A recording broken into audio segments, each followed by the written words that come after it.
Hello and welcome to the Global Church Project. I'm Graham Hill. Paul Cook is Advocacy Director for Tearfund. He's keen to see the church engage fully in the areas of advocacy, justice, faith, the environment, politics and economics. Paul oversees Tearfund's policy research, lobbying and campaign strategy unit. He also serves on the board of several charity coalitions including Micah Challenge International. Paul was appointed Head of Public Policy at Tearfund in 2005 to deliver successful advocacy initiatives with and on behalf of poor communities around the world. Paul Cook, welcome to Being Missional. Thank you. You're Tearfund's Advocacy Director. Can you tell us something about that role and what Tearfund does?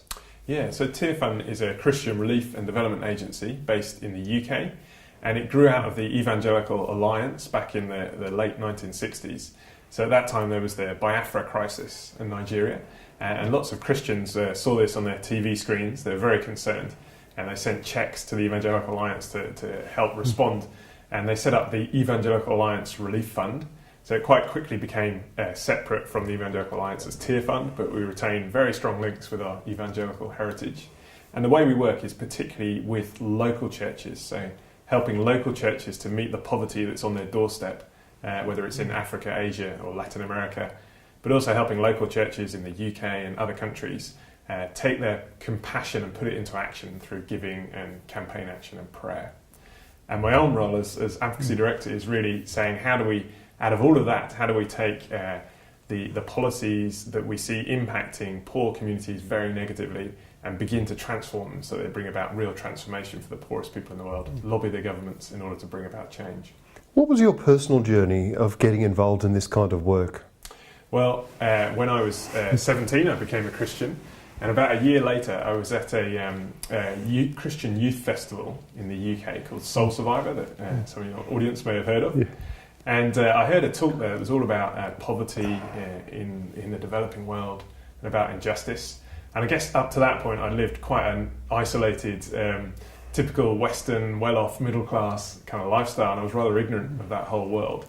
And hearing about that was a real revelation for me, and it was a real sort of shot between the eyes, and I really felt that God was saying, you know, if this is true, it changes everything about what it means to be a Christian, about how we live our lives. And very shortly afterwards, I had a real strong sense of calling from God, saying, this is the area I want you to spend your life in and working in. And so I went on to university, I studied theology, and I got very involved with student politics.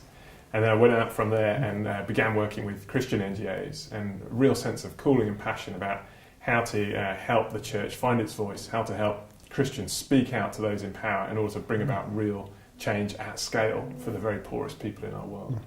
You head up Tearfund's research, campaigning and lobbying strategies. What is all that about and why is it important? Well, the work we're working on at the moment is really looking at the whole idea of a restorative economy. So we've been going back and looking at progress in recent decades around the world. And actually we have seen some really positive progress. So millions of people have been lifted out of poverty around the world in recent decades. But that's happened through an economy that's based on high consumption of fossil fuels, leading to global climate change, and also gobbling up limited physical resources in our world. And so the environmental damage we've done has been terrible during the same period. Now, if we carry on with business as usual down that road, we know we'll head towards a cliff, a real collapse in our global society where we can't continue to consume these limited natural resources. We'll end up back in poverty. So we think we need to rewire our global economy based on God's principles as set out in the Old Testament, the principles of Jubilee and of Sabbath. And so we've commissioned a report called the Restorative Economy that says, what would an economy look like that still lifts everybody out of poverty, but does that without wrecking the planet and without resulting in extreme inequality as well. And so we've launched this report, and at the moment we're campaigning on that in the United Kingdom, but we're also building alliances and campaigns around the world in order to help the church stand up and speak into that critical issue. What was your background in grassroots campaigning and human rights before getting involved with Tearfund's work? So when I left university, I went to work for an organisation called Barnabas Fund, which was supporting Christians in Muslim countries. So that was much more about religious liberty and interfaith conflict and human rights, and worked there for a number of years. It was a great blessing before moving into Tearfund and moving much more into advocacy around development issues like water and sanitation, food or HIV. What aspect of God's mission most captivates your heart? I think for me, it's all about seeing Christians speaking out and lobbying and challenging those in positions of power. I think we sometimes feel we don't have power. We feel that the big decisions in our world get made by big business or by heads of state. But the reality is, for most of us, we live in nations where actually who do big business listen to? They listen to their customers, and that's you and me. And who do our governments listen to? They listen to their voters, and that's you and me. And if we look at all the great changes of the past, whether it's the ending of the slave trade, or in the UK we no longer send children down the mines at the age of 9, or to Australia. Or Australia, indeed. Or equal rights for men and women, or improved rights for minorities. All of those changes began at the grassroots with Christians and others speaking out and leading to change. And then governments and business followed after that. So we really feel that we have more power than we sometimes think. And that's what I love, is seeing Christians believe that, understand that, and then begin to speak out and make a change in our world. What's your greatest joy in this work, and also your greatest heartache? I think the greatest joy is just seeing the change that happens over time. So the nature of advocacy, it's a long game. So I can count on one hand the number of times I've had a meeting with a policymaker and said, you guys should really be doing this. And they've said, you're right, you're absolutely right. I wish we'd thought of that, and then went and did it. That never happens. But what does happen is over time, repeating the same messages, putting out the same arguments and winning people around, you begin to see change. So it's like the picture of the water that drip, drip, drip slowly wears away the rock.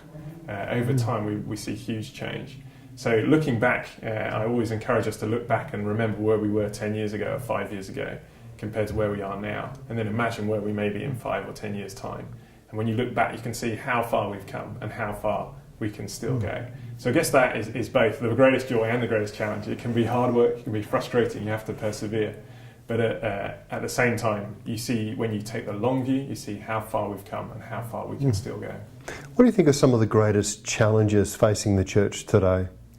I think it's really understanding and embracing an understanding of holistic mission, of integral mission, so that we get our theology right and understand that when Jesus came, in his Nazareth manifesto, he quoted from Isaiah and talked about the kingdom of God coming, and that being that the poor were healed, that the sick were healed, the prisoners were released, the blind could see, and good news was preached to the poor.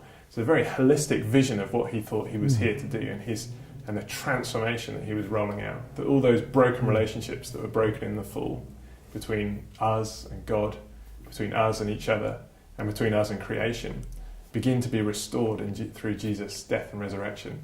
And he begins that ministry of rolling out the kingdom of God that's here but not fully here yet. And we, as his followers, get to inherit that mission and continue that mission in our day, how we take that holistic gospel into our world. That's absolutely about evangelism and people coming to faith, but it's also about healing their physical needs and healing our broken environment as well. Well, you've used the term integral mission, and not everyone will necessarily be familiar with that term. Can you describe what is integral mission?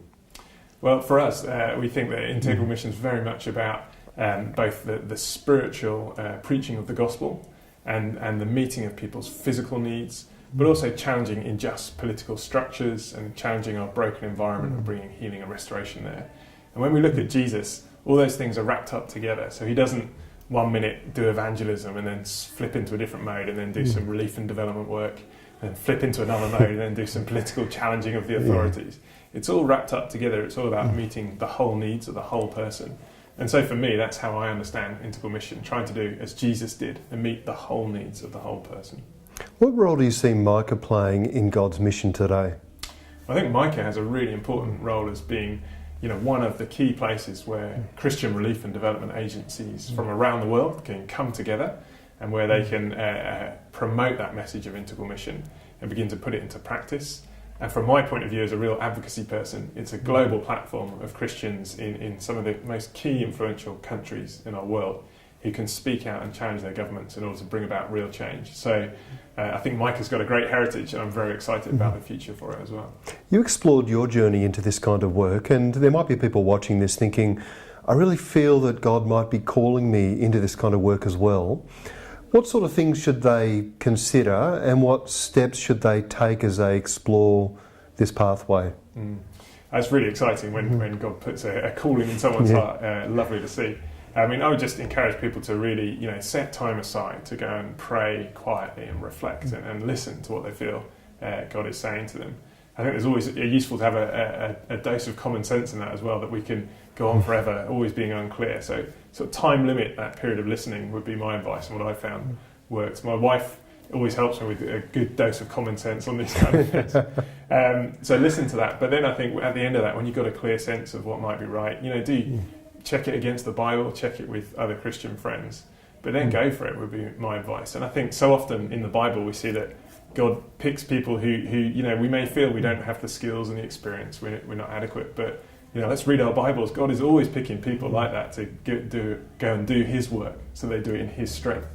And I think just persevering in that and just listening to Him rather than what everyone else around us says. So I really encourage people to explore it and to pursue it. And from my point of view, I think there's no greater thing to give your life to than fighting for God's justice in His world. What do you think is most misunderstood about mission?